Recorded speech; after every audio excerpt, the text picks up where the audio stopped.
အားလုံးပဲမင်္ဂလာပါရှင်ဒီဗီဒီယိုလေးမှာတော့ကျွန်မက Excel မှာ QR code ဘယ်လိုဖန်တီးမလဲဆိုတာကိုပြောပြပေးမှာဖြစ်ပါတယ် QR code တွေကတော့ကျွန်မတို့ဒီဖုန်းတွေထဲမှာလည်းဒီ application တွေနဲ့ကိုလိုချင်တဲ့ channel တွေပဲဖြစ်ဖြစ် website တွေပဲဖြစ်ဖြစ်ဒါတွေကိုအလွယ်တကူဖန်တီးလို့ရတယ်ပေါ့နော်ဒါပေမဲ့မိတ်ဆွေတို့အနေနဲ့ဖန်တီးပြီးသားဒီ QR code တွေကိုဓာတ်ပုံပြည့်ပြီးတော့ဒီ Excel ထဲကိုလာပြီးတော့ insert ထဲကနေ picture တွေကရွေးပြီးတော့လာသွင်းရင်လည်းရပါတယ်ဒါပေမဲ့ဒီ Excel မှာဓာတ်ရိုက်ပေါ့နော် QR code တွေကိုဖန်တီးခြင်းတဲ့အခါမှာဘယ်လိုဖန်တီးမလဲဆိုတာကိုပေါ့နော်မိတ်ဆွေတို့သိစေခြင်းတဲ့အတွက်ဒါလေးကိုပြောပြခြင်းဖြစ်ပါတယ်ဒါဆိုရင်အခုကျွန်မကဒီမှာပေါ့နော်ဒီ YouTube နဲ့ဒီ Twitter နှစ်ခုကိုကျွန်မက QR code လေးနဲ့ဖန်တီးထားရပါတော့ဟုတ်ပြီဒါဆိုရင် Excel မှာဒီဟာလေးတွေကို QR code နဲ့ကျွန်မကဒီမှာဘယ်လိုမျိုးဖန်တီးလဲဆိုရင်တော့ပေါ့နော်ဒီမှာဘယ်လိုဖန်တီးလဲဆိုရင်တခုအရင်ဆုံးပြောချင်တာကမိတ်ဆွေတို့ရဲ့ဒီပေါ့နော်ဒီ Excel က Microsoft version က Office ကသူက2010နဲ့အထက်တွေဆိုရင်ကျမတို့ကဒီမှာဒီ insert ထဲမှာကျမတို့ကဘာရှိလဲဆိုရင် insert ကိုရွေးလိုက်တာနဲ့ဒီနားမှာပေါ့နော်ကျမတို့ဒီ get add-in ဆိုတာလေးရှိပါတယ် get add-in မှာ my add-in ရှိတယ်အဲ့ဒီ my add-in ထဲမှာကျမတို့က store မှာသွားပြီးတော့မှQR for office ဆိုပြီးတော့သွားပြီးတော့ download လုပ်ပြီးတော့ QR code တွေကိုဖန်တီးလို့ရတယ်ပေါ့နော်ဟုတ်ပြီအဲ့ဒါကဒီသူက version အလိုက် version မြင့်နဲ့ Microsoft Office version မြင့်တဲ့ဟာတွေမှာသူကအဲ့လိုမျိုးတစ်ခါတည်းပါပြီးသားကျမက Microsoft Office 2010ဖြစ်နေတယ်ဒီလိုမျိုးပေါ့နော်ခါကြရင်မပါဘူးပေါ့ဒီမှာ insert ထဲမှာဆိုကျမလုံးဝမပါဘူးအဲ့လိုမျိုးအခါမျိုးမှာဆိုရင်ကျမတို့ကဒီ QR code တွေကိုဖန်တီးခြင်းတဲ့အခါမှာဘယ်ကနေသွားဖန်တီးလဲဆိုရင်တော့ဒီအခုအပေါ်မှာပေါ့နော်ဒီအပေါ်ကဒီ customize ribbon ထဲမှာရှိနေ developer ရဲ့ဘေးက Kutu ဆိုတာလေးကိုတွေ့ပါလိမ့်မယ်ဒီ Kutu ဆိုတဲ့ဒီ software လေးကနေတဆင့်ကျမတို့က QR code တွေကိုတွားပြီးတော့ဖန်တီးလို့ရပါတယ်ဟုတ်ပြီဒါဆိုရင်တော့အခုဒီလိုမျိုးဟာလေးကိုခုတူကနေဘယ်လိုမျိုးဖန်တီးလဲဆိုတာကိုကျွန်မပြောမယ်ပေါ့နော်ဒါဆိုရင်နောက်ထပ် slide မှာဒီဟာလေးတွေကိုကျွန်မက QR code ဖန်တီးမယ်ပေါ့နော် QR code ဖန်တီးမယ်ဆိုရင်ကျွန်မကဒီခုတူဆိုတာလေးကိုတွားပြီးတော့ရွေးလိုက်ပါမယ်ဟုတ်ပြီနော်ပြီးရင်ကျွန်မကဒီခုတူဆိုတာကိုဒီ internet ကနေဒီဘယ်လိုမျိုး download လုပ်လဲဆိုတာကိုလည်းပြောပြပေးသွားမှာဖြစ်ပါတယ်နော်ဒါဆိုရင်အရင်ဆုံးအနေနဲ့ဒါဆိုရင်ကျွန်မကဒီ QR code တွေကိုမဖန်တီးပြသေးခင်မှာခုတူးလေးကို download လုပ်နည်းကိုပြင်ပြပြမယ်ဟုတ်ပြီဒါဆိုရင်ဒီခုတူးကိုဘယ်ကနေ download မလဲဆိုကျွန်မတို့ဒီ Chrome မှာရှိနေတဲ့ဒီ ဒီ laptop မှာရှိနေတဲ့ browser တစ်ခုကိုသွားမယ်သွားပြီးရင်ကျွန်မတို့ search box မှာပေါ့နော်ခုတူးဆိုပြီးတော့ခုတူး for Excel ပေါ့နော်အဲ့လိုမျိုးစသဖြင့်ရိုက်လိုက်ပါဒါဆိုရင်ကျွန်မတို့ကဒါကိုတွေ့ကြလာပြီဆိုတဲ့အခါကျရင်ကျွန်မတို့ကဒီမှာ extend office ဆိုတဲ့ဒီဟာလေးကိုတွားရွေးလိုက်ပါနော်ဒါဆို free download kutu for excel ဒါဆိုရင်ကျွန်တော်ဒါကိုဒီ website ထဲကိုဝင်လိုက်ပါမယ်ဝင်လိုက်ပြီးတဲ့အခါကျရင်သူရဲ့ kutu ရဲ့ဒီပေါ့နော်သူရဲ့စာမျက်နှာကိုရောက်သွားလိမ့်မယ်ရောက်သွားတဲ့အခါကျရင်ကျွန်တော်တို့ကဒီမှာ download လုပ်လို့ရတယ်သူက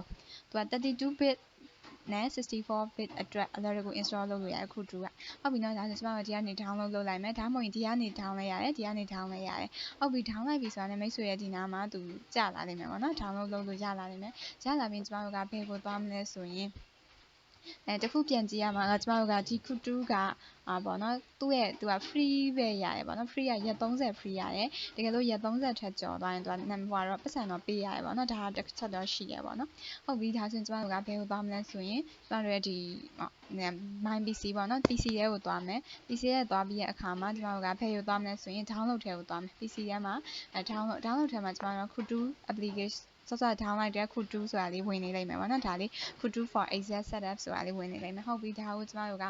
double click နှိပ်ပြီးတော့သူ install လုပ်မယ်ပေါ့နော်သူဆက်ဆက်ချင်းကြာလာတဲ့ box မှာသူက I accept ပေါ့ policy နဲ့ done တွေကိုသူကမေးတယ်သူကဆိုရင်အပေါ်က I accept ဆိုတာလေးကိုအမှန်ချစ်ပေးပြီးတော့သူက next နဲ့ဆက်သွားလိုက်ပေါ့နော်သူဒီတိုင်းပဲတခြားဘာမှလုပ်စရာမလိုသူက next အတိုင်းဆက်သွားလိုက်မယ်ဆိုရင်နောက်ဆုံးပြီးသွားရင် finish လုပ်ပေးလိုက်ပါဟုတ်ပြီပြီးရင်ပြန်ထွက်လို့ရပြီထွက်ပြီးသွားပြီဆိုကျွန်တော်တို့ကဘယ်ကိုပြန်လာမလဲဆိုရင်ဒီ Microsoft Excel ကိုပဲပြန်လာလိုက်ပါဒါဆိုရင်တော့ဆက်စွာ install လုပ်ပြီးသားခုတူလေးကဒီ Microsoft Excel ထဲမှာတစ်ခါတည်းပါပြီးသားဖြစ်နေမယ်ပေါ့နော်ဒါလေးပေါ့နော်ဒါလေးခုတူ plus နဲ့ခုတူနဲ့ဟုတ်ပြီနော်ဟုတ်ပြီဒါဆိုရင်ကျွန်မကဒီမှာဘာလုပ်မလဲဆိုရင်အရင်ဆုံးအနေနဲ့ဒီခုတူးလေးရလာပြီဆိုရင်ကျွန်မကဒီQR code တွေကိုဖန်ပြီးရမယ်ပေါ့နော်ဒါဆိုရင်အရင်ဆုံးအနေနဲ့ကျွန်မကဒီ insert ပေါ့နော်ခုတူးကိုရွေးလိုက်မယ်ရွေးပြီးရင်သူ့မှာဒီအောက်မှာကြည့်လိုက်ပါ insert ဆိုတာလေးတွေ့လိုက်မယ်ခုတူးအောက်မှာဒါဆိုရင်insert ကိုနှိပ်လိုက်ပါနှိပ်လိုက်ပြီးကျွန်မတို့ကဘာကိုလုပ်မှာလဲဆိုရင် QR code ကို insert လုပ်မှာဘာ code တွေလဲဒီမှာဖန်ပြီးလို့ရတယ်ပေါ့နော်ဒါနဲ့ကျွန်မဒီမှာဘာ code ကကြတော့ရှေ့မှာကျွန်မက font ပြောင်းပြီးတော့ပြောသွားပြီးဆိုတဲ့အတွက် QR code မှာပဲကျွန်မ insert လုပ်မှာဆိုရင် insert QR code ကိုကျွန်မကရွေးလိုက်မယ်ဟုတ်ပြီနော်ရွေးလိုက်ပြီးဆိုရင်သူကbox လေးတစ်ခုကြာလာနိုင်မယ်ဒီဘေးမှာပေါ့နော် box တစ်ခုကြာလာပြီးတဲ့အခါကျရင်ကျမတို့ကအဲ့မှာကိုသတ်မှတ်ခြင်းနဲ့ဒီ website တစ်ခုပေါ့နော်ဒါကိုကျမတို့ကလာပြီးတော့သတ်မှတ်ပေးမယ်ပေါ့နော်ဒီကိုကဖန်တီးပေးမယ်ပေါ့အခုဒီဘေးမှာရေးပြထားတဲ့ဒီ website ဒီလိပ်စာရေးဆိုတော့ဒါဆိုရင်ကျမရဲ့ channel လေးပေါ့နော် channel ကိုကျမ copy ယူပြီးတော့ channel link ကို copy ယူပြီးဒီမှာချထားဒါဆိုရင်တော့ကိုယ့်ဘာသာကိုရိုက်ပြီးတော့ချထားလို့ရတယ်ပေါ့နော်ဟုတ်ပြီဒါဆိုရင်ဒီဘက်မှာကြည့်လိုက်ပါခု2လေးကိုကျမ insert QR code ကိုနှိပ်လိုက်တဲ့အတွက်ဒါမျိုးကြာလာတဲ့အခါမှာ data range သူကမေးပါပြီပေါ့နော် data range မှာဘယ် range ကိုလုံးမှာလဲပေါ့နော်ဘယ် data range ကိုလုံးမှာဆိုကျမဒီဟာလေးပါအရင်ဆုံးကျမဒီ channel လေးကိုပေါ့နော်လုံးပြမယ်ဆိုရင် data range ကိုကျမရေးမယ်ဒါဆိုရင်သူ့ကိုဒီမှာအကောင်လုံး select best page နဲ့ပြန်ဖြတ်လိုက်ရရတယ်မဖြတ်ချင်လည်းကျမဒီဘေးကနေလည်းတစ်ခါသွားပြန်ဒါဆိုရင်ကျမတို့ကဒီညာလေးကိုနှိပ်လိုက်နှိပ်လိုက်ပြီးတဲ့အခါကျရင်သူက select range ဘယ် range ကိုလုံးမှာလဲကျမက range ဆိုတာကျမတို့ဖန်တီးခြင်းနဲ့QR code ဖန်တီးခြင်းနဲ့ဒီပေါ့နော်ဒီ range တစ်ခုอ่ะဒါဆိုရင်ကျမဒီဟာလေးပါဒါလို့ပဲယူလိုက်မယ်ဘာဖြစ်လို့လဲဆိုရင်ဒီဟာကြီးကလေကျမကဒီသူရှိနေတဲ့ဆက်စညံကွက်က B3 မှာပဲရှိနေတာဒါတွေကကြတော့ဗာလဲဆိုရင်B3 အကွက်မှာမဆန့်တဲ့အတွက်ဘေးကိုရောက်သွားတာကျမသွားပြီးတော့ဒီဟာကြီးကိုသွားပြီးရွေးလို့မရဘူးဒါဆိုရင် B3 မှာပဲကျမရွေးလိုက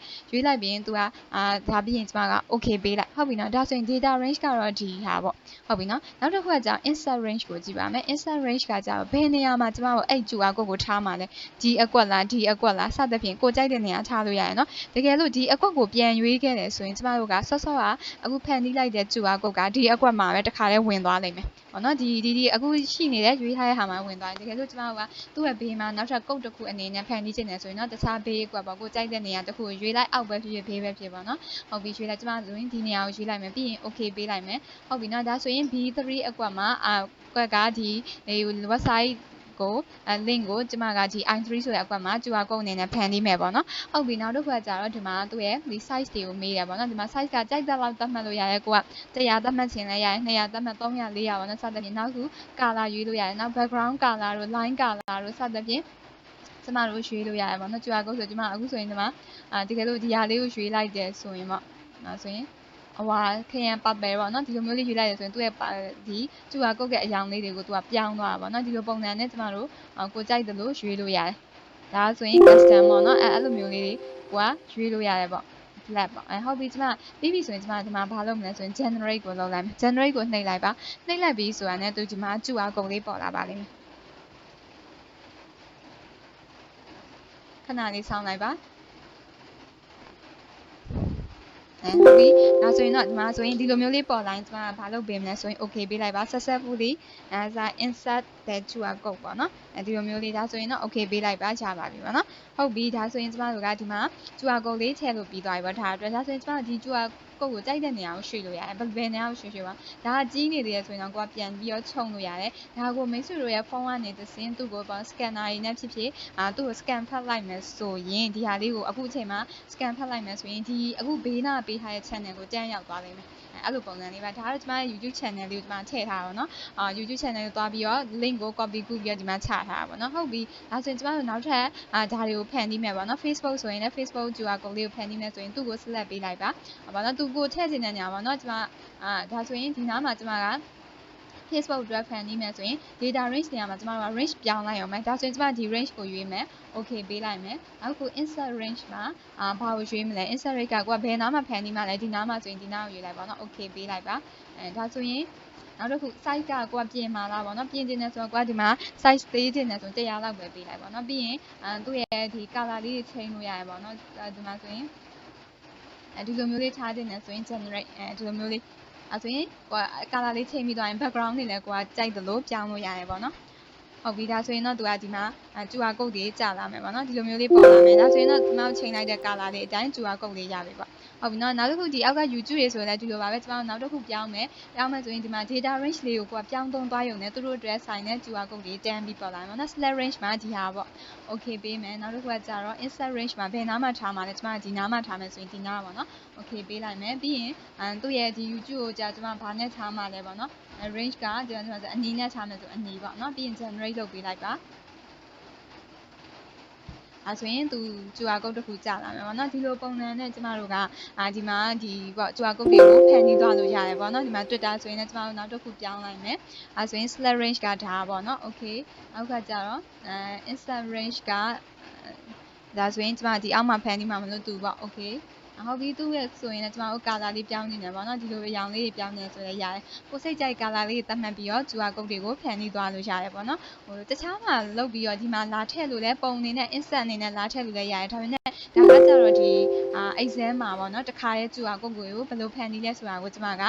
ပြောပြရပါရှေ့မှာပြောသလိုပဲမိတ်ဆွေတို့ရဲ့ sub ကဘာရှင်းမြင်လဲဆိုရင်တော့သူက insert ထဲမှာဒီမှာ get add in ဆိုတာလေးပါပြီးတော့အဲ့ဒီမှာ my add in ထဲမှာ QR for office ဆိုတာလေးကိုတွားထောင်းပြီးတော့မှတခါတည်းဖန်တီးလို့ရတယ်ကျမတို့ကကြောက်ဒီမှာအဲ့ဒီ get add in မပါတဲ့ဆက်တွေအတွက်ဆိုရင်ကျွန်တော်ကဘာကနေသွားရလဲဆိုရင်ဒီခုတူးဆိုတဲ့အားလေးကနေတဆင်သွားရတယ်ဒီခုတူးလေးကိုလည်းရှင်းမပြောခဲ့သလိုပဲဘာ Google မှာသွားပြီးတော့ခုတူး for Excel ဆိုပြီးသွားပြီးတော့ download လုပ်မယ်လုပ်ပြီးရတဲ့အခါကျရင်ကျွန်တော်ကသူ့ကို install လုပ်လိုက် install လုပ်ပြီးရတဲ့သူကဒီ Microsoft Excel ထဲမှာမျိုးတခါတည်းပါပြီးသားဝင်သွားပါပြီပေါ့နော်အဲ့ဒီဝင်သွားပြီးအခါကျမှကျွန်တော်ကဒီခုတူးကနေမှတဆင်သူရဲ့ပေါ့နော်ကိုဖန်တီးခြင်းလဲဆိုရင်ခုတူးကိုနှိပ်ပြီးတော့ဒီမှာ insert ထဲမှာ insert QR code ဆိုပြီးတော့လာဖန်တီးလို့ရတယ်ပေါ့နော်ဟုတ်ကဲ့ဒီလိုပုံစံလေးနဲ့ကျမတို့သုံးသွားတာဖြစ်ပါတယ်ဒါက